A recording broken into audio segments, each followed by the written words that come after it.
Манас ФМде автопортрет уктуруусу.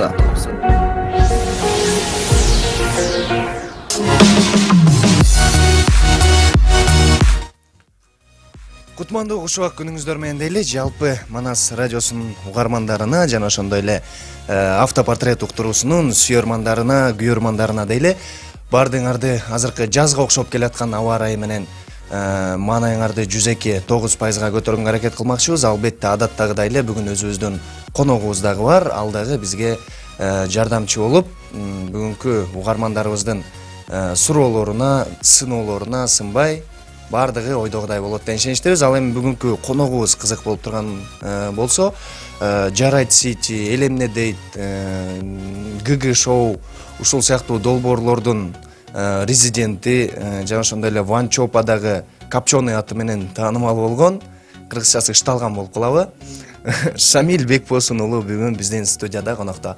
Кош келдиңиз. Кандайсыз? Рахмат. Жакшы, Кудайга шүгүр. Эмне жаңылык? Маанайыңыз кандай? Маанай эми бүгүн эшикте аба ырайы эң сонун, ошого жараша кичине баягы маанай көтөрүңкү. Жакшы. Студияга кош келдиңиз дейли биринчиден. Рахмат чакыргандарга.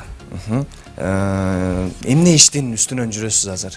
Азыр ушул тапта эми бизде өзүңөр айткандай мен 1-1 студияда эмгектенем. Эми көп багытта десем болот. Ал багыттардын бири мен 1-1 студияда кыргызча айтканда сүрөтчү, койгон сүрөтчү болуп иштейм. Орусчасы художник-постановщик деп коет. Мен ошол кандайдыр бир съемка болбосун, ошол съемка боло турган жерди жасалгалайм, кооздойм деги эле жаратам да, мындайча айтканда. Эмне кайсыл жерде туруш керек, бүт бардыгы сиздин ким кандай кийиниш керек, албетте кандай, мисалы үчүн могу студияны жасай турган болсом, столдун үстүндө эмнелер болуш керек, студия кандай көрүнүш керек ушул темада. Азыр болсо ошо рекламный роликтердин үстүндө иштеп жатам. Биздин студия баягы телевизионный проекттерден тышкары реклама менен алектет. Ошол рекламный блок коюп алгам. Ошол жакта азыр рекламанын үстүндө иштеп атам.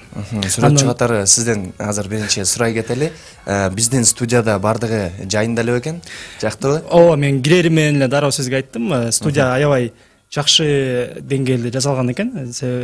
Мындай айтканда билген адамдар иштесе керек деп ойлодум да.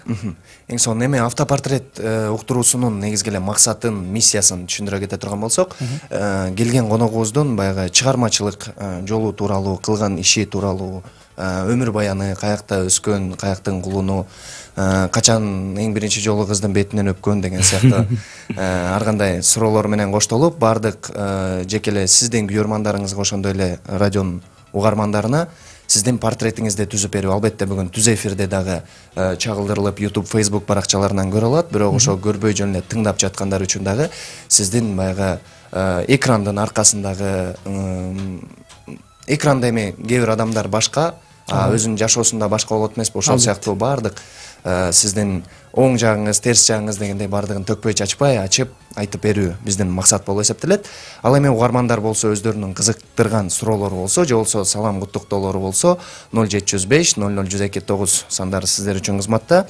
Түз эфирде өз дарегине бардык сиздин каалоолоруңуздарды жеткиргенге аракет кылмакчыбыз. Эми акырындан баштай бере турган болсок, эң биринчи эле каяктын кулуну болосуз, каякта өстүңүз эле, негизи эле балалыгыңыз кайсыл жердин жыты менен, абасы менен курчалган?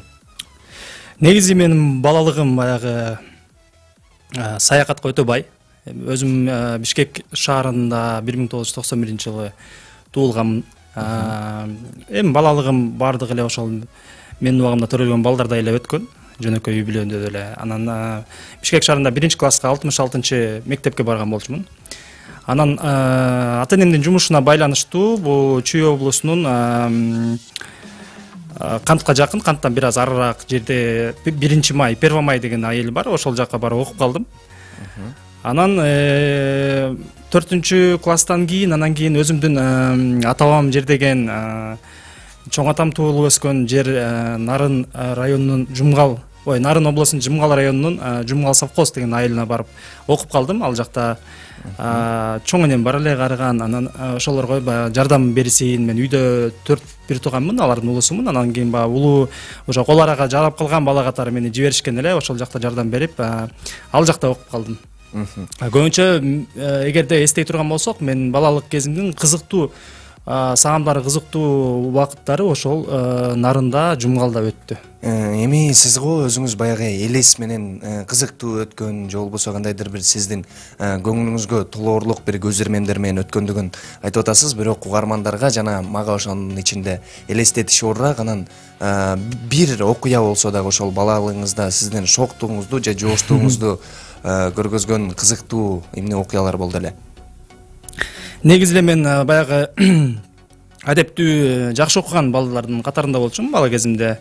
Анан баягы шаарда жүрүп, эми өзүм баягы ак жумал, сулуу чумак жакшы бала элем да кичинекей кезимде. Анан чоңойгондо эле ушундай болуп калдым, турмушка байланыштуу дебеймби. Анан айылга эң эле биринчи болуп ошо жумгалга барганда ал баягы жашоо негизи эле кырдаал, кыйыныраак, деңиз деңгээлинен бир топ өйдө турат, тоолуу регион деп айтышат. Анан ал жакта адамдар кара тору, суукка күйгөн, күнгө күйгөн, колдору баягы таштай катуу балдар болот да. Анан ошол жакка жаңы бардым, ак кол, апапак, өзүнчө эле орусча айтканда утонченный болупчу. Ошондо менин классташтарымдын мага болгон реакциясы өтө таң калыштуу жана күлкүлүү болгон. Кыздардын баары мени как будто бир инопланетянин келгендей айланып тегеренип карап, жаныма келип сүйлөбөй минтипчи, акырын келип колду кармап көрүп, ушинтип анан кыргызча билбейт деп ойлошту, здравствуй деп учурашып, ушундай болгон да. Анан андан кийин чоң перемена болот эмеспи, 3-сабактан кийин ошондо чыксам, бүт мектеп чогулуп келип мени тегеректеп, анан кийин ошол мектепти, кичинекей кезде бизде атаман деген түшүнүк бар эле.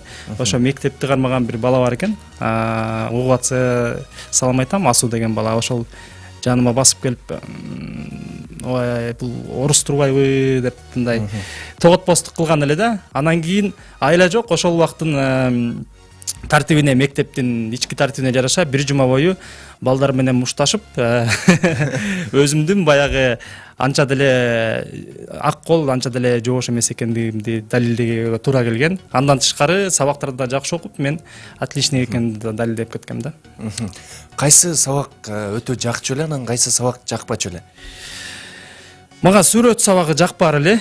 Мындай карап көрсөң оңой эле сабак, бирок биздин агайыбыз өтө катуу адам эле да. Анан кийин ошо агайдан корккон себептен эле ушул сабакты жаман көрүп калсам керек. Бирок өзүм сүрөттү жакшы тартам. Анан эң жаккан сабак бул мен үчүн кыргыз тили адабият болчу. Мен өзүм чоң атам, атам дагы, өзүмдүн апам дагы бүт баары тилчилер. Ошол себептен кыргыз тили адабиятын аябай жакшы көрчүмүн. Эки алып алып ыйлаган учуруңуз болду эле, эгер жалаң 5ке окуган болсоңуз? Жок, эки алганым болгон эмес, бирок бир жолу 3 алган болчумун, шоктугумдун айынан. Эжейим мага ачууланып эле 3 коюп коюптур. Анан ошону үйдөгүлөргө, ата-энелериме билгизбейдин аракетин кылгам, бирок апам дагы, атам дагы мугалим болгон себептен билип алып, мени аябай катуу жазалашкан эле да. Демек, ошол бала чагыңыздан эле активдүү баягы бардык жерге катышканга аракет кылып, өзүңүздүн активдүүлүгүңүздү көргөзгөнгө аракет кылгансыз. Ооба, дайыма аракет кылат элем ошондойго. Сахнага эң биринчи чыккан жашыңыз эсиңиздеби?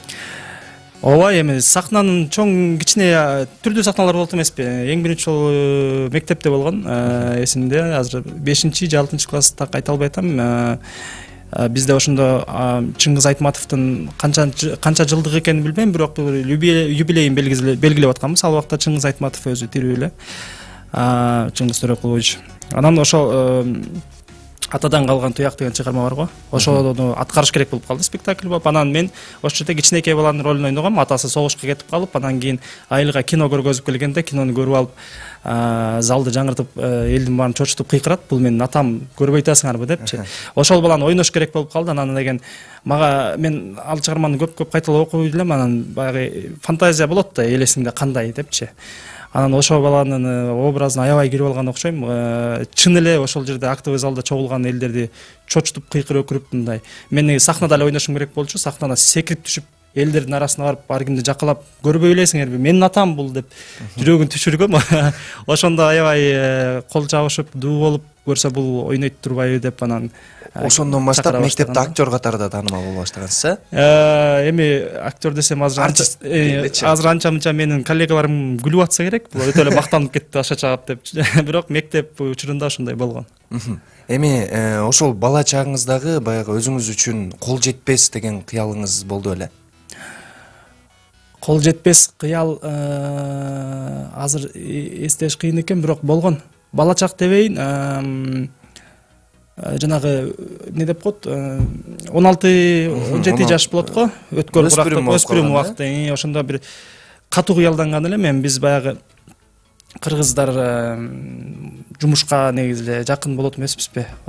Жаштайган иштөөгө туура келип калат ар кандай себептер менен. Анан ошол убакта тамашоо деп жаңы ачылып чыгып аткан эле. Анан кийин Супер инфодон көрүп калдым. Команда анда тамашоо ачыла элек болчу. Жаңыдан команда түзүп атышкан да, биринчи сезонго. Анан ошолду көрүп калып мен дагы аябай команда чогултуп баргым келген эле. Анан кийин тамашоо популярный болуп, балдардын баары ойноп баштаганда ушундай каалаган болчумун да. Анан бир кандайдыр себептер менен кол бошобой калды. Анан биринчиден, экинчиден бир аз коркуп да койдум окшойт. Ошол аябай катуу кыялданып, бирок эмнегедир ошо КВН дүйнөсүнө аралашпай калгам да. Мен азыркы коллегаларым чогуу иштеген балдардан айырмам ошол. Эми бир аз баягы чоңойлу, бала чакты дагы артка таштайлы дагы кайсы кесипти бүтүрдүңүз эле? Өзүңүз каалап тапшырдыңыз беле же ата энеңиздин кеңеши мененби? Бала кезде баягы кыялданасың го, бир кесиптин ээси болсом мен летчик болом деп көп айтар элем. Анан кийин артист болом дедим. Анан кийин ар кайсы кесипке секирип конуп жүрө бересиң да. Анан мына уже аттестатты колго алып, баягы университеттерге тапшырар маалда билбей калат экенсиң. Кайсы кесип тандайм билбей эле, анан улам бирөөнөн сурап, үйдөгүлөр буга тапшыр дейт, туугандар буга тапшыр дейт, өзүң ар кайсын ойлоносуң. Анан кийин ошентип жүрүп өзүм билген жокмун.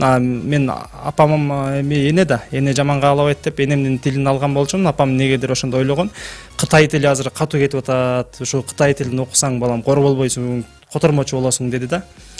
Анан мен бирок эмнегедир болбой эле ошол чыгармачылык жагына тапшырайын деп ойлогом, бирок апамдын көңүлүн кыя албай ошол жакка барып тапшырып койгон элем. Анан өзүңө жакпаган кесип болсо бир өтөсүнө чыга албайт экенсиң да. Көп кызыксыз болот экен, эптеп барып келип, баа койдуруп, эптеп баягы жүрдүү аттуу болгуң келип эле жүрөт экенсиң. Анан ошол Кытай тили боюнча ошол тармакта окуп калган болчумун, Кыргыз улуттук университетинде. Аны бүтүргөнсүз? Тилекке каршы жок, бүтүрө алган жокмун. Себеп дегенде мен ойлондум. Анан мага жакпаган себептен мен өзүмдү өзүм баягы кыйнап эле бара бергенде эмне дедим да. Андан көрө убактымды текке кетирбей мен иштейин дедим дагы, иштедим. Анан ошондон бери эле бир студияда иштеп баштадыңызбы же? Жок, бир студияга мен негизи эле бул өтө бир таң калыштуу окуя, аябай случайно келип калган да. Кичине кое туралы ага дагы жетебиз. Азыр бул жакта угармандардан келген СМС билдирүүлөр бар экен. Биринчиси 76-60 менен аяктаган угарманыбыз. Салам Манас радиосу, салам Автопортрет. Бүгүнкү коногубуз биринчи сүйүүсү тууралуу айтып берсинчи, балалыктан өтө алыстабай деген экен. Биринчи сүйүү. Эми өткөндө Мыктыбек Мукаев да келип интервью берген экен. Ошо досумдун сөзү да жакты. Бул сүйүү деп айтыш кыйын го, эми бирок жактыруу сезимдери болсо керек мектеп учурунда. Меники да Мыктыбектикине окшош. Жана 1-май айылында окуп жүргөндө 2 класстын баласы элем. 2 класспы, 3 класспы эсимде жок. Ошо жаңы эле окуп баштаганбыз. Анан Бишкектен Кундуз аттуу чачы тизеге жеткен бир суйкуяган аябай сулуу кыз барган болчу да, биздин класска жаңы келген.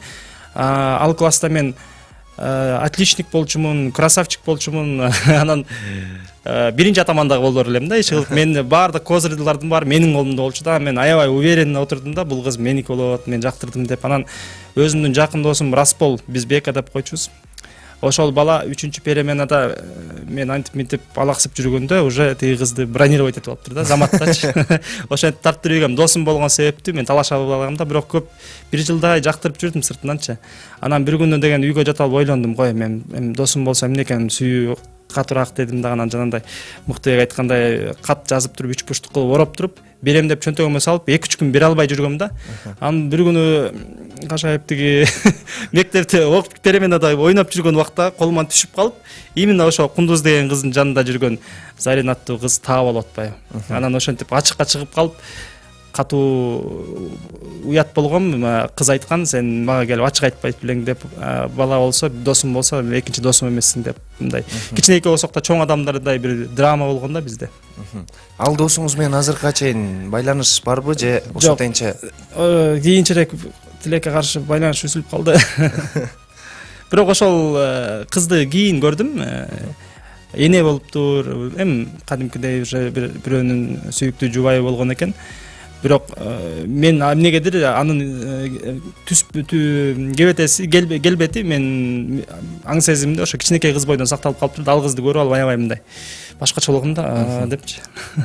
Чоңоюп кеткенде башкача болуп турбайбы? Такыр башкача болуп калыптыр ал. 0571 менен аяктаган угарманыбыз, Копченый деген атты сизге ким берди эле же өзүңүз тандадыңызбы? Деги эле эмнеге Копченый дейт? Эми мен кинодогу Копченый бул эл эмне дейт бир топ балдардын образы. Бул Ванчопа деген биздин көбүнчө мурунку муундар билет болуш керек. Мен курактуу балдар, район деген бир тема бар болчу, мектептер арасында братан братишка деген темалар бар болчу. Анан ошондой бир братанчик болот, Ванчопа деген. Ал болсо мектепти бүтүп кеткен, биздин тил менен айтканда бездельник да. Анын мектепте окуган балдар болот. Ошол балдардын катарында мен дагы болом. Анан ар бир баланын өзүнүн аттары, мында кайман аты болот да районда.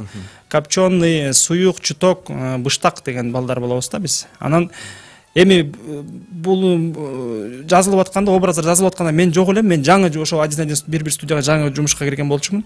Мен келгенде иштеп баштагандан 2-3 күндөн кийин эле мени давай тартыласың деп башташты. Анан менин жеке оюм балдардан деле сурап туруп, эмнеге Копченый деп. Копченыйдын таржыма калы мындай, бул болсо айылдан келген, кара жумушка көнгөн, өзү мындай берки балдардан дагы мындай албурлуулаак, мындай көлөмдүүрөөк бала болот. Көп сүйлөбөгөн, жоош, бирок бир качуусуна тийсең мындай бир чаап эле уктатып койгон бала болот да.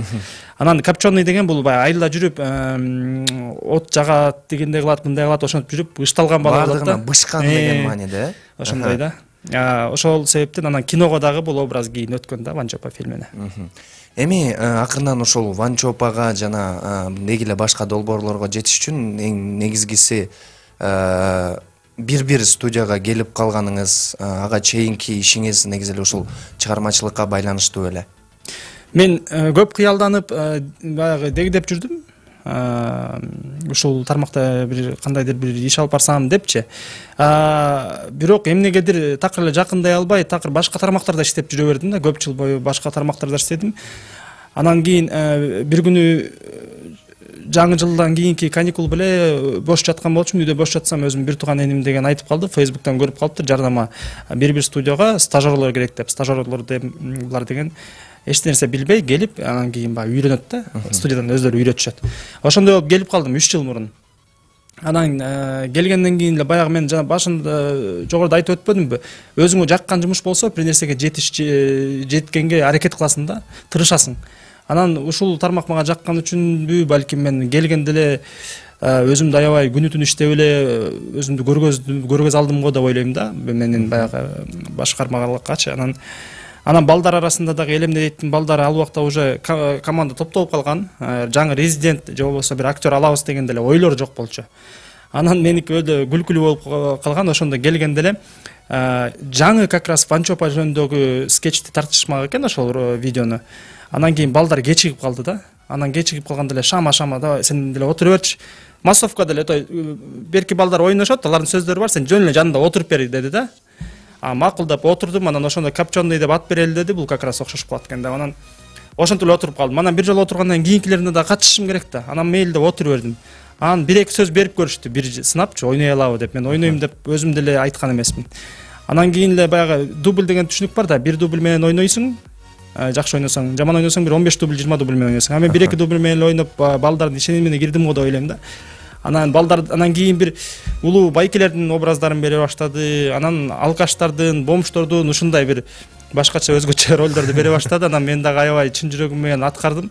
Анан бул жактан ачыгын айтып коюш керек, бизде элемне дейт долбоордун режиссеру болчу, өзү жаш таланттуу бала. Элемне дейт долбоор азыр токтоду, убактылуу азыр болсо Кошунаны тандабайт деген сериал тартылып атат. Ошол жакта дагы режиссерлукту аркалаган Радик Ешимов деген бала бар. Ошол бала өзгөчө мага бир ишенич көргөзүп, көбүнчө ролдорду ошо мага сунуштап, ошол сүйрөп, ошол түрткү берди да, ошол баланын дагы салымы чоң, ага да мындай убакыттан пайдаланып чоң ыраазычылыгымды билдирип коет элем.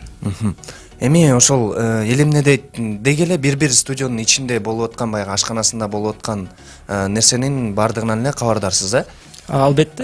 Ошол элемне дейтти азыр айтканыңызга караганда убактылуу токтоп калды деп атпайсызбы? Демек алдыда дагы жаңы сезондору чыгабы? Эми бул жакта баягы ар бир элемне дейт долбоордун резиденттери, авторлору бир эле адамдар да, баарына белгилүү болгон эле Актан, Рыскелдиев, Жаныш Майер, Залкар Касымов дагы көптөгөн балдар бар. Анан булар убактылуу ар ким ар кандай жумушту аркалап атышат да. Азыр Радик Эшимов мисалы үчүн режиссерлукка көп басым жасап атат. Жаныш Майер менен Залкар Касымов өзүнчө бизнес тармагына кетишти. Алар өзлөрүнүн чакан ишин алып барып атат. Азыр жакшы алгылыктуу эле. Анан ар ким ар кайсы жакты тандап кетти. Мындайча айтканда ар бир нерсенин өзүнүн убактысы болот экен. Анан кийин андан ары баягы өсүш керек да. Бир нерсенин аркасы менен эле жүрө бербейчи. Ошол себептен азыр өзүнчө чачаладык. Балким кийинчерээк балдар деле кээде чогулганда ойлоп калышат, балким кийинчерээк Ванчопанын экинчи бөлүгү тартылып калабы, уже биз Ванчопада ойногон балдар чоңойгон балдар катары бир сценарий жазып балким тартылып калышы мүмкүн, бирок анда эле мен автор болбогондон кийин же балдардын ордуна дагы айта албайм, айтыш кыйын да азыр. Бирок токтоп калуу себеби болгону андан дагы маанилүүрөөк же болбосо өзүңөр перспективдүү деп көргөн иштерге басым жасаганыңыздар. Ар ким ошондойго басым жасады да. Бул баягы стартовый неме болду да, мындайча айтканда стартовый проект деп коебуз, трамплин болду. 0201 менен аяктаган угарманыбыз, саламатсызбы? Шамиль байке бомждун ролун аткаргандан уялчу эмес белеңиз дейт. Мен наоборот сүйүнчүмүн. Себеп дегенде негизде ролдон уялбаш керек. Сен эгерде ошол бир нерсе ойнойм деп аткан болсоң, эмне себептен сен ролдон уялышың керек? Керек болсо, кыз текен дагы ролун ойногонго даяр болушуң керек да. Анткени артист, мен өзүмдү артист деп эсептейм, бирок ойнойм деген адам болсо, өзүн ошондой ар кандай образга даяр кылыш керек. Бомуштун жөн эле адамдын ролун ойносоң, жөн эле бир кыздын жигити болсоң, сен жөн эле жөнөкөй адам катары сүйлөп ойноп койсоң, ал жеңил да. Бомж болуп, алкаш болуп, же болбосо чал болуп, ал мындай көп тармактуу болуп атпайбы? Образга кирип ойногон жакшы да. Эгерде сен бомжду ойногондо сага адамдар ишенсе, демек өзүң дагы мындай ичиңен сүйүнүп каласың да. 0060 менен аяктаган угарманыбыз, саламатсызбы Шамиль байке, саламатсыздарбы Автопортрет? Сүйүү жөнүндө сиз билген учкул сөздөрдөн 4 сап ыр айтып берсеңиз өтө кубанычта болот элем. Чоң рахмат дейт. Сүйүү жөнүндөбү? Негизи анда-санда өзүм деле жазып калчам, телефонду берсеңиз. Бир кече эле бир окуп калдым эле ошону, бирок жаттаганга жетишпей калыптырмын да. Азырынча аны ойлонуп туруңуз. Анан кийинчерээк айтып берем. Кийинки угарманыбыз болсо 58-76 менен аяктаган угарманыбыз, бош убактыңызда эмнени көп кылганды жакшы көрөсүз дейт. Бош убакытта кино көргөндү жакшы көрөм, аябай кино көргөндү жакшы көрөм. Мурда жөн эле кино көрсөм, азыр эми ушул тармакка аралашып калгандан кийин кинодо аткарылган иштерди, режиссураны, художниктердин аткарган иштерин, актерлордун ойногондорун көрүп, өзүнчө бир башкача рахат алам да. Майда бараттардын баарына көңүл буруп. Акыркы көргөн киноңуз ушул жерден да. Акыркы Соник деген кино көрдүк. Мен ал жакта эң жакшы көргөн актерым Джим Керри көптөн бери тасмаларга тартылбай калды эле. Ошол жакта ал мындай терс карманды жараткан, ошол себептен ошол киного бардым. Балдар көрө турчу жакшы кино. Чоңдор деле көрсө болот, бирок кызыктуу. Эмнеси менен жакты сизге ал кино? Эми кино андай деле бир шедевр деп айта албайм.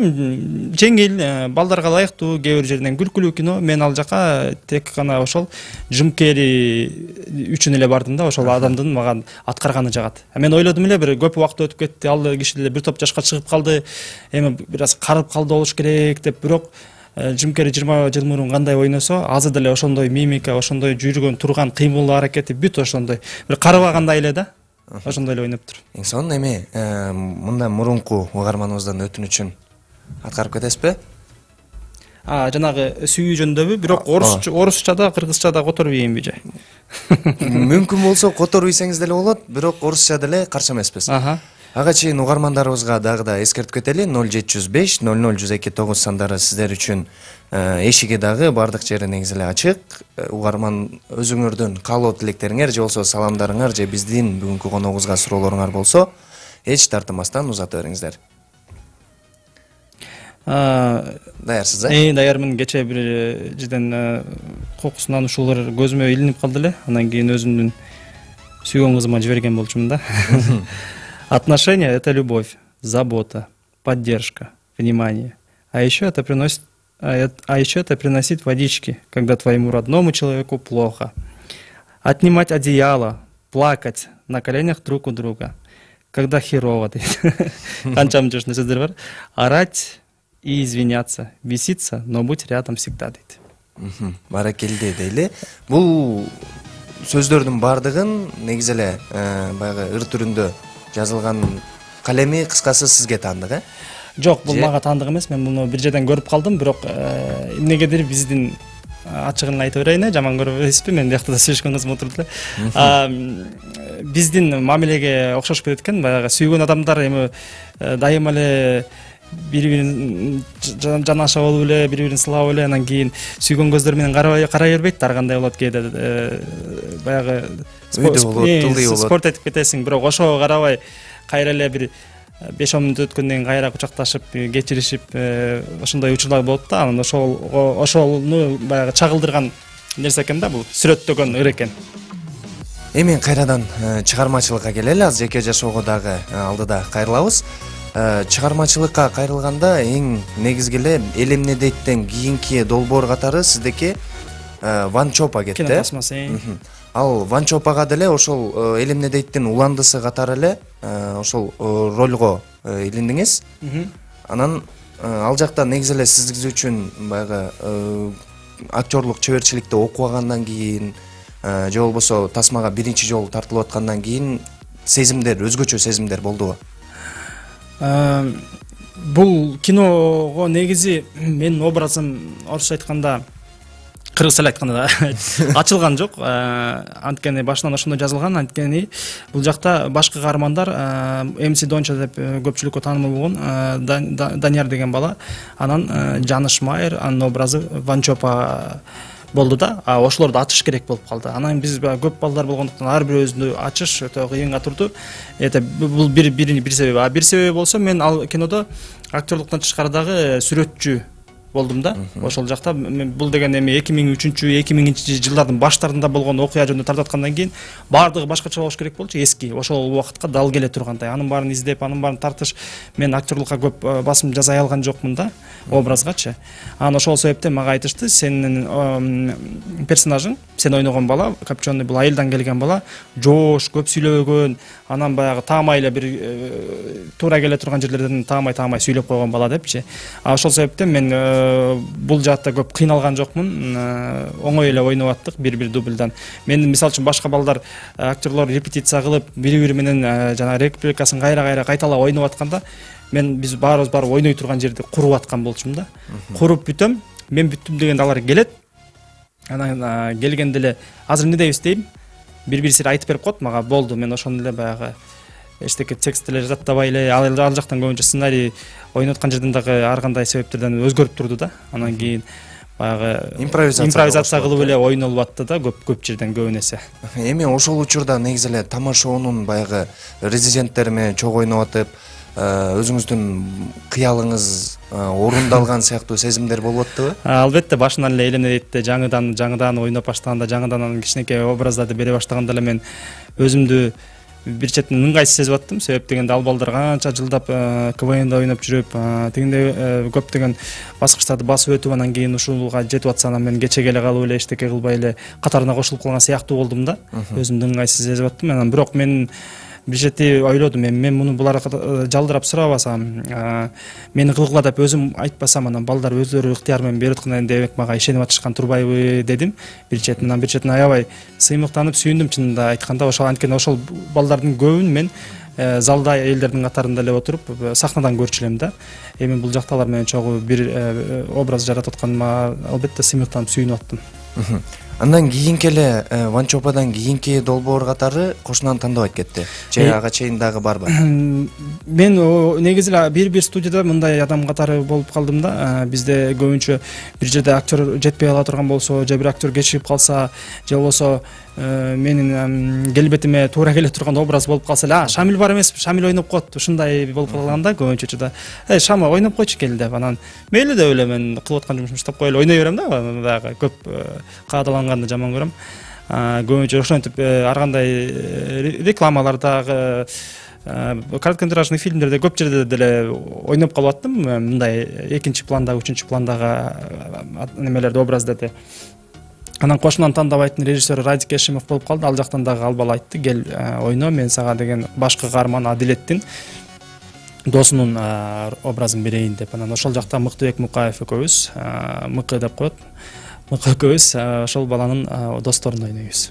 Кошунан тандабайт. Ушул жерден кошунан тандабайт менен биргеликте эле жалпы сиз баягы тасмага да тартылдыңыз, сериалга да тартылдыңыз, өзүңүз вайндарда да жүрөсүз, же болбосо буга чейинки негизи эле ошол элемне дейт сыяктуу скетчтер деп коебузбу, алардын бардыгына тартылып, анан негизи эле кыргыз киносу болобу, кыргыз кино индустриясы болобу, жалпы эле сиздин көз карашыңыз боюнча биздин деңгээл эмнеси менен аксак же эмне жетишпейт? Мен ушуну көп эле ойлоно берем. Анан баягы мен муну жөн эле анча-мынча аралашып калган адам катары айтайын. Мен баягы профессионал болгондон кийин профессионал адамдар угуп алып кичине туура эмес ойлоп калышы мүмкүн, эмне кыйын болуп атат деп.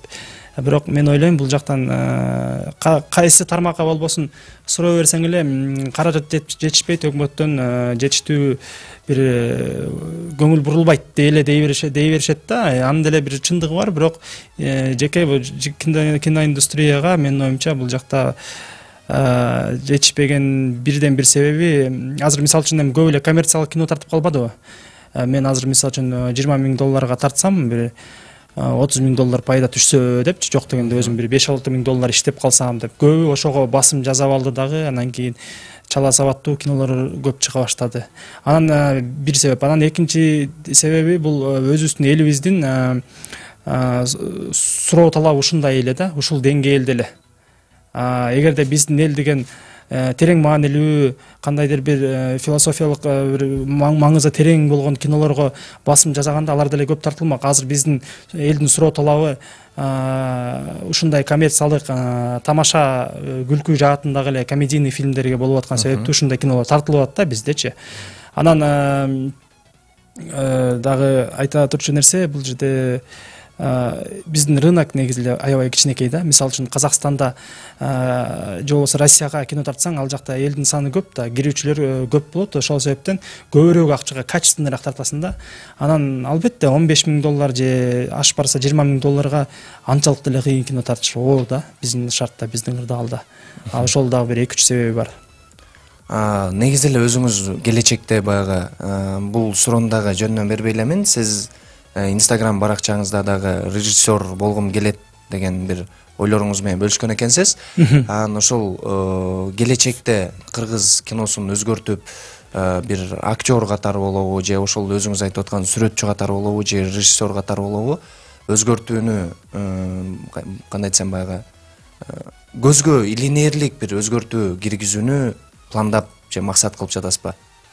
Мен азыр албетте эми адам баласы чоң максаттарды коет алдына, ар кандай кыялданат. Бирок мен ал максаттар албетте бар, бирок аларды коердун алдындагы максаттарымды биринчи ишке ашырып алышым керек. Алар мен деген жетишерлик деңгээлде кандайдыр бир тажрыйба топтоп, үйрөнүп дегендей биринчи өзүмдү өзгөртүп алып, анан кийин ошо мен көздөгөн тармакты өзгөрткөнгө аракет кылам го дейм. Мен өзүм толук кандуу көп нерсе билбей туруп, анан бир нерсени өзгөртөм деп айтыш өтө кыйын да. Азыр бизде көп тармактарда ошо негизи эле көп тармактарга чала сабаттуу деп койсом болобу, балким жакшы тажрыйбасы деле жок кирип алып адамдар иштей беришет да, чынын айткандачы, кандайдыр бир акчанын күчү менен, тааныштын күчү мененчи. Анан мен ойлойт элем ошо ар бир тармакта ошол кесипти сүйүп биринчиден, анан экинчиден ошо көп нерсени өзүң биринчи үйрөнүп алып, анан кийин баягы башкаларга таратканга аракет кылса жакшы болот го дейм. Негизинен ушинтип бара-бара эми тажрыйба топтоп барып, режиссерлуктагы кылам деген ойлоруңуз бар? Албетте, жанагы азыр так айта албай атам, бир сөз бар орустарда, кыргызча отургондо плохо тот солдат, который не мечтает быть генералом беле, ошол сыяктуу да. Генерал болгусу келбеген солдат жаман солдат да. Эгерде мен ушул тармакты тандап алып, ушул тармак менин жүрөгүмөн орун алып аткан болсо, мен келечекте үмүтүм бар, аракетте кылам, режиссер болом дегенчи. Эми негизи эле ошол баягы кандай дейм, кино жаатында иштеп жүргөн эле адам катары, албетте өзүңүз айткандай профессионал болбосоңуз дагы негизи эле Оскар 2020 деп аныкталып калбадыбы? Ооба. Ошол тасмага сиздин негизи эле Паразиты тасмасы Оскар алаарына сиздин көзүңүз жетип атты беле, же сиз дагы элдерге окшоп Джокер деп аттыңыз беле? Жок.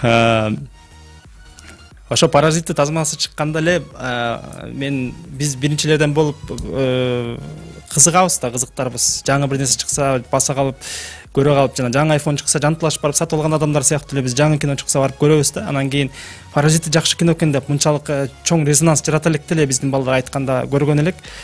Анан аябай мага дагы жаккан болчу чындыгында. Анан бизде офисте, студияда да, бир студиясында ошол Паразиты киносун көргөндөр түшүнөт болуш керек. Ошонун атасы бар, ошол жердечи. Атасы ойногон актер, ошого мен аябай окшоштурушуп, тамашалап, Оскарды утушуң менен деп тамашалап жүрөт азыркыга чейин. Ошол адамга, ошол персонажга окшошсуң дешип, эмнеге билбейм. Анан Джокер, албетте, ал жакта кино эми анчалык деле бир ачылыш жасаган жок. Чынын айтканда, мен жеке оюм, ал жакта Джокерди болгону башкача кылып көрсөтүп бере алды. Хоакин Феникс бул актер, Джокерди ойногон. Ошол адамдын актерлук чеберчилиги гана жакты. Негизи татыктуу эле алды Оскарды деп ойлойм Паразиты киносу. Өтө татыктуу. Эми негизи кайрадан баягы жеке жашооңузга эми келели, кайрадан эмес. Так, саатыбыз. Жок, азыр биринчи атайын бал суроо аттуу рубрикабыз бар. Кичинекей бөбөктөрдөн келген суроолор. Ал суроолорго так анан алдабай жооп бергенге аракет кылмакчыбыз. Даярсыздар? Албетте, балдарга кантип алдайбыз. Эми ошол суроолорду биринчи бал суроо рубрикасын жыйынтыктайлы дагы, андан акырындан жеке жашооңуз тууралуу дагы сөз кылалы. Биринчи суроо. Бетиңизди кантип жүрөсүз? Бетиңизди кантип жүрөсүз? Көргөзүп берейинби же айтып берейинби? Көргөзүп да айтып да койсоңуз болот. Экишти бир убакта кылып. Бетти эмнеге билбейм, баары монтип эки колдоп жууса керек. Мен оозго бир маалда эле суу алып, анан монтип бетти жууйм да. Эмнегедир ар бир алган сайын оозума да суу алып, анан бетимди кошо жууй берем. Кийинки суроо. Башыңызда канча чач бар? Башыңызда канча чач бар дейт. Асманда канча жылдыз болсо, менин башымда да ошончо чач бар. Сон жооп болду окшойт. Кийинки суроо. Чоңойгондон кийин ким болот? Чоңойгондо мен ырчы болом го. Ошо ырчы болом деп кыялданып жүрөм. Кийинки. Салам, менин атым Чыңгыз. Акыркы жолу кимге эмне белек бердиңиз эле? Кайра эле маңдайыңызга келип калды. Акыркы жолу мен сүйлөшкөн кызым, сүйгөн кызыма сумка белек кылдым. Кийинки суроо. Сизге эмнеге менин атамдыкындай мурут чыкпайт?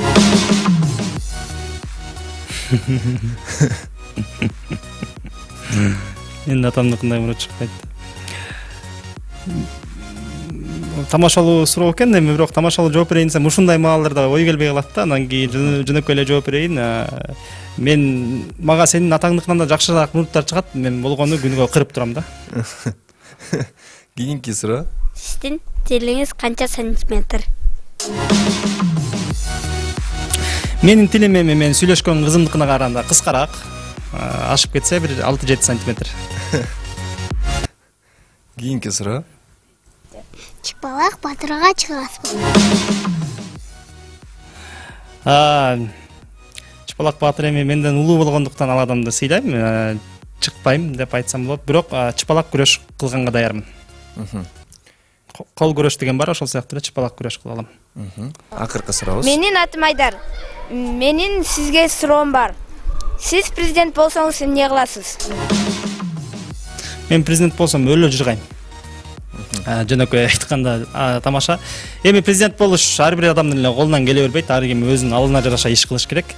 Мен президент бол десе дагы болбойт болчумун. Эми акыркы сурообуз. Жана акыркы деп тамашалап коюпмун. Кандайсыңар? Менин атым Адилет. Силер деген бир күнү кыз болуп ойгонуп калсаңар, биринчи эмне кыласыңар? Оригиналдуу суроо экен. Эми кандай жооп берсем? Бир күнү кыз болуп ойгонуп калсамбы? Биринчи эле кыйкырмакмын, таң калмакмын албетте. Анан сүйлөшкөн кызыма барып кеңеш сурамакмын го дейм. Эмне кылсам, кандай жашаса болот кыздын денесинде деп. Сүйлөшкөн кызыңызга эмне дейт элеңиз? Эми оор суроо экен, айтыш жооп бериш кыйын. Эми балким курбу бойдон калмакпыз. Жакшы курбу болуп кетмек болушубуз керек. Кол чабуулар болсун дейли баардык жоопторго. Эми бал суроо рубрикасын жыйынтыктап дагы сиздин жеке жашооңузга кайрыла турган болсоңуз, негизи эле үй бүлөңүз тууралуу айта кетсеңиз. Үй бүлөдө мен 4 бир туугандын эң улуусумун. Бала кезин мен эле бала бактым. Мындай айтканда нянька болдум. Кудай буйруп үйлөнүп калсам, балалуу болсок, баламды өзүм эле келечегим үйдө болбой алганда багууга толук кандуу ишенем. Баланын жалаякка орогондон баштап бешикке бөлөп, буламык жасап, эмчек эмизбегеним эле болбосо калганын баардыгын билем да. Ошентип өттү. Мен жалаң бала бактым. Кичинекей кезимде 4 бир туугандын улуусумун. Апам бар. Апам азыр бизге мындай акыл насаатын айтып турат. Менден кийинки иним ал болсо мени менен чогуу бир студиясында иштейт. Кичүү карындашым мектеп окуучусу, улуу карындашым болсо барбершопто эң мыкты мастерлердин бири болуп иштеп атат азыр. Эми негизи мен деле бере турган суроо болчу, бирок биякта угармандардан сиздин сөзүңүздөн уламбы айтор 4-5 жазып жатат. Сүйлөшкөн кызыңыз тууралуу айтып бериңизчи деп 99 56 72 80 02 14 31 33. Ушул суроону береби деп кайра сүйлөшкөн кызым деп намек кылдым эле. Айта кетейин. Эмтен эле подкаблучник болуп калганго да ойлоп, андай эмес. Болгону сыйлайм деп койбойм. Бир оз карап коеюнчу, айта берейинби? Сүйлөшкөн кызым менен мен ушу бир студиядан эле таанышып калдым. Бул жака бизге стажировкага келген, мен сыяктуу эле администратор болуп иштейт съемочный группада. Анан эмнеге билбейм, өзүн өзү эле мен башында байке ага катары кам көрүп жүрдүм. Жаңы кыз болуп атса, анан кийин кээ бир жерден коргоп дегенде чалынып кетсе тургузуп койчу элем. Анан өзү дагы эмне менен арба болду билбейм, өзүнөн өзү болуп кетти. Ушундай чогуу киного барып, анан сейилдеп, ошентип жүрүп эле бир жашоомдо эң чоң сүйүүгө туш болдум да ушундай. Сүйлөшкөн кызым өзү улуттук университетте окуйт азыр. 4-курс бүтүрүүчү быйыл. Ал өзү деле ушул тармакка жакын бир кесиптин ээси болуп чыгат буюрса. Негизинен эгерде кандайдыр бир максатта жазып аткан болсоңор, кыскасы түшүнүктүү. Ооба. Эми кайра баягы чыгармачылык деп атайын, ошол сиздин жалпы эле актерлук дейбизби, негизи ичиңизде болуп жаткан ошол ойлордун баарын бөлүшүш үчүн акыркы долбоорлордун бири бул ГГ шоу, негизи эле Кыргызстанда эми албетте бул менин жеке оюм, жаңы формат десем деле эч жаңылышпайт болушум керек, себеби ал жакта цензура дагы өтө каралган эмес. Ошол негизи эле ошол сыяктуу долбоорго тартуу, эл алдына чыгаруу кимдин идеясы жана ал жака сиздин дагы тайпага кошулушуңуз тууралуу айта кетсеңиз. Бул деген биз баягы Кыргызстан чөлкөмүндө Кыргызстанда негизиле көптөгөн долбоорлорду ишке ашырдык. Эми Кыргызстан биз үчүн мындай айтканда уже тар боло баштады да. Анан батпай баштадык. Биз өзүбүз дагы аябай башында 20 адам иштесе, азыр 100га жакын адам иштейт биздин студияда. Анан кошуна өлкөлөргө чыгалы деген биздин продюсерлердин жакшы бир максаттары бар эле. Анан ал дагы убактысы келип калды окшойт. Казакстан менен биргеликте бир долбоор ачуу сунушталып, анан кийин ушундай биздин продюсерлердин сүйлөшүүлөрү менен ГГ шоу деп ачылды. ГГ шоудо ал жакта Казакстандын эң популярдуу алдыңкы медийный адамдары келип, ар бир чыгармасында тартылып кетет да, башкы ролдорду ойноп. Анан бул тайпага цензура эми ылдыйраак, албетте, себеп дегенде көбүрөөк аудиторияны буруу максатында. Анан бул телевиденияга чыкпайт, жаш балдарга көргөзүлбөйт. Плюс 18 деген өзүнүн бир немеси бар. Анан YouTube'да көргөзүлөт көбүнчө. Анан биз үчүн негизиле муну биз кино мен өзүм ошол ичинен иштедим да. Анан аралашып жүргөн адам катары айтайын. Менин негизиле карьерамда деп коеюн, кыска карьерамда эң чоң, эң бир серьезный проект долбоор болду да. Олуптуу чоң. Анткени кино тарткандан дагы көбүрөөк көңүл бурулуп, көбүрөөк каражат бөлүнүп, аябай бир профессионалдуу түрдө тартылды да бул негизи. Ар бир майда чүйдөсүнө чейин күнүгө 15 жолу собрание кылып, улам талкуулап атып, анан кийин тартылган долбоор. Мен ал жакта койгон сүрөтчү болуп иштейм. Мен бул үчүн аябай сыймыктанам, себеп дегенде ал жакта жөн эле мындай шаблонный эле нерселерди кылган жокпуз. Ал жакта деген илгерки убакытта болгон нерселер, Римде болгон согуш жөнүндө деге эле койчу, келечекте боло турчу нерселер, эми биздин деңгээлиге жараша азыркы кырдаалдан дагы өйдөрөөк бир планка коюлду. Аны биз толуктуканда аткаралык деп ишенем. Ал жака мени ошол долбоордун режиссеру, продюсери дагы Данияр Болотбеков өзү сунуштап чакырды. Сен иштеп бер, Шамиль деп. Анан ошол жака иштедим. Анан ал жактан дагы кээ бир учурларда ай Шамиль, моуну сен эле ойноп койбойсуңбу деп анан ошентип ойноп калган учурлар болду да. Эми ошол ГГ шоунун жалпы эле комментарийлеринде кыргыз эстрадасындагы актерлор болобу, жыгырчылар болобу, ошолорду чакыргылачы, ошолор менен тарткылачы деген өтүнүчтөр аябай көп экен. Эмне себептен казактардын же болбосо Казакстандын дейбизби, таанымалдарына көбүрөөк басым жасалган?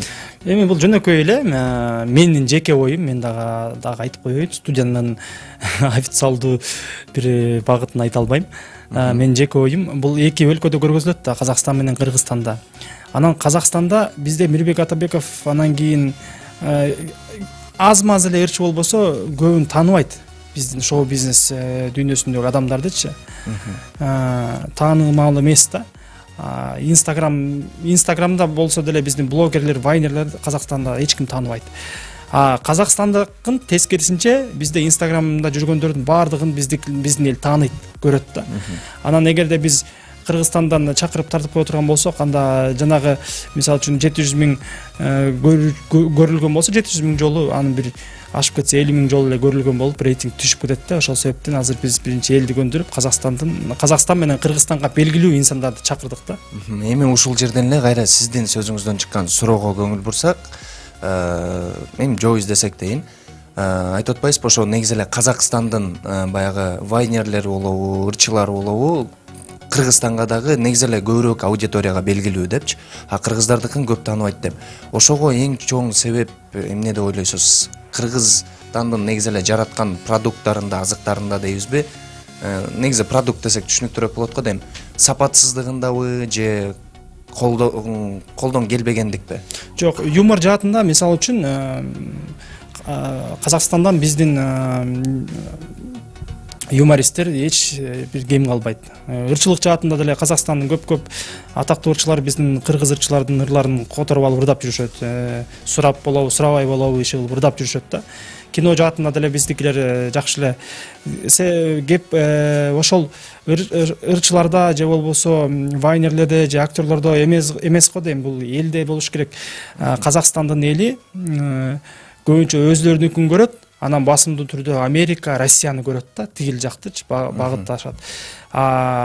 Биздики болсо Казакстандыкын көрөт да, Казакстандын эли биздикин көрбөйт. Алар элде го дейм бул көбүнесе. Мисалы үчүн орустар болсо, россияниндер болсо, алар Американыкын, Европаныкын көрүшөт. Мындай көбүрөөк өнүккөн экономический жактан өнүккөн. Ушул эле жерде мисалы өзүбүздүн элибиздин баягы табитине эмне жагарын таппай атканыбыз себеп болушу мүмкүнбү? Болушу мүмкүн. Азыр жана айтпадыңар цензура депчи. Бизде Кудайга шүгүр, азыр баягы адептүүлүк пока кармалып турат да. Анан азыр YouTube, интернет чыгып, интернет айдыңында көбүнчө цензура азыраак да. Көп ал жакта эч ким деле текшербейт, ким каалаган чыгара берет, сөгүнгөн сөздөр болобу, эмне болот. Анан Казакстан ошол жагга көбүнчө басым жасап, кичине мындай цензура азыраак продуктлар чыгарды да. Биринчилерденчи бизге караганда. Биз болсо кой эл эмне дейт, элден уят, жаштар көрөт, балдар көрөт, кой антпейли деп мындай жакшы тартып атабыз да. Анан биздин болбой эле биздин поколение деп коеюнчу, биздин муун эмнегедир жеңил ойлуу, цензурасы аз, ошондой мындай бир тентектик, шоктук жактарды көргүлөрү келет да. Эми ал дубалды кулатып баштагандардын бири бул ГГ шоу болот, эми. Айла жок, ошого бардык. Эми 79-13 менен аяктаган угарманыбыздан суроо келип калыптыр. Элди күлдүрүү кыйын болсо керек, идеялар кайдан келет дейт.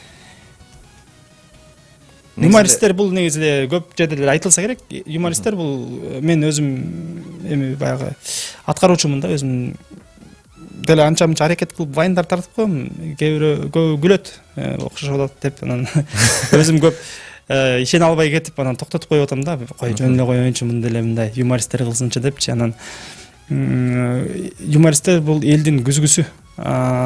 Элден көргөн эле кайра жасалгалап туруп эле кайра элге эле берет да. Анан элди күлдүрүү бул ошол өз элдин өзүнөн зависит этет го дейм. Көз каранды. Эми суроолорубуз угармандардан деле токтобой эле, биздики деле биякта блиц суроолор да бар болчу, көп нерселер бар болчу, бирок көз ачып чумгуча эле убакыт учкан самолет болчу. Актан Рыскелдиев келгече, Актан Рыскелдиев келгенден ракета болуп кетти. Коноктон конокко аттуу рубрикабызга өтө турган болсок, Мирбек мурунку коногубуз Азат Садыков болчу. Анын бул жолку келе турган коногубузга тапшырмасы Мирбек Атабековдун мура сырын, негизинен ырчы келсе эгерде экинчи үн, биринчи үн айырмасын билет, ошонун экинчи үнү менен аткарып берсин деген. Эми албетте сиз ырчы болбогондон кийин жөн эле Мирбек Атабековдун ырынын бир куплетин же жанагы башындагы кандай десем, элдин баардыгын кызыктырган, же болбосо көңүлүн бурган үндөрдү дейбизби? Дегенби? Эми негизде ырчылыкка көп жокмун. Анан кийин Мирбек байке кечирип койсун, көп эле кайталап ырды кылып атканда ырдамыш этем, бирок мындай ырдап бер дегенге келгенде эле кичине сөздөрдү унутуп калдым. Атадан айтамын канаңы, атадан калган мурасты болчу, бир немеси. Башы. Адам мен деле таң кала берчүмүн, бул деген идея кайдан келди бул адамга деп анан ойлоп атам. Азыр бул отуруп анан кийин түрдүү үндөрдү жаңыртып көрдү болуш керек депчи. Биринчи себебине окшошкон жок болбойт деди, анан экинчиси деди болуш керек, ал да окшошпойт деди. Анан ушинтип отуруп анан кийин деген үн келсе керек дейм да. Азыр мен да окшоштура албай атам, билбейм бул адамды каяктан таап келип үн жаздырып алган. Биринчи үн, экинчи үн дегенде айырмасын билбейт экен, бирок бир-эки сагын ырдап көрөйүн, Сап. Жөнөкөй эле мындай эле. Айтамын канаң эй, атадан калган канаң мурасты. Кол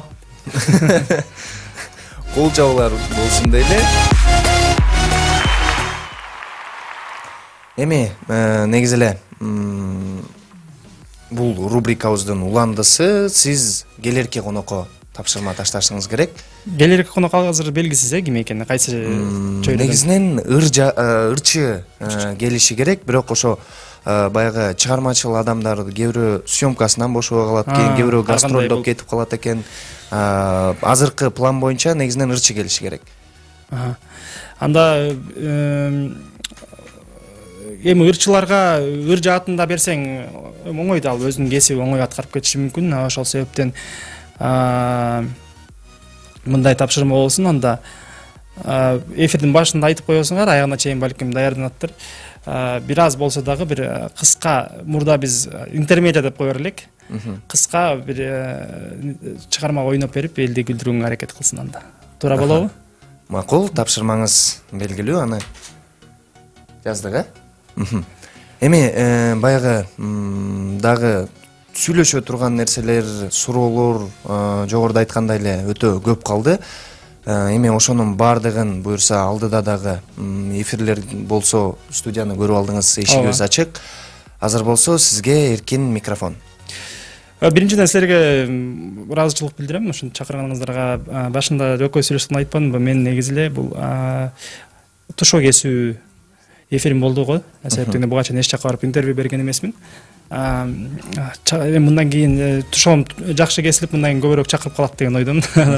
Ошого бардык кыргыз элиме салам айтам. Бүгүнкү күнүңөр кеч болуп баратат. Уже бүгүнкү кечиңер жагымдуу өтсүн. Жакындардын арасында, сүйгөнүңөрдүн коштоосунда дегендей бардыгыңыздарга бекем ден соолук, кайсы жаатта иштебегениңерге карабай, алгылыктуу ийгиликтерди жарата бериңиздер. Бүгүнкү биздин радионун портрети түзүлгөн адам баягы бардык эле вайндар менен атайын элемне дейт, жарайт сити, ГГ шоу жана ошондой эле кошунан тандабайт.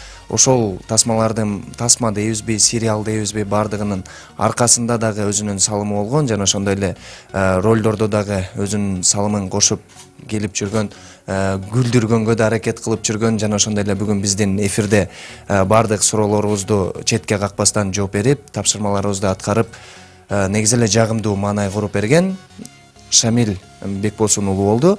Сизге чоң рахмат, чыгармачылык ийгиликтерди каалайлы. Алдыңызда баштаган бардык иштериңиздер ийгиликтүү болсун. Канчалык деңгээлде ойлосоңор, андан эки эсе көбүрөөк, жакшыраак орундалсын дейли.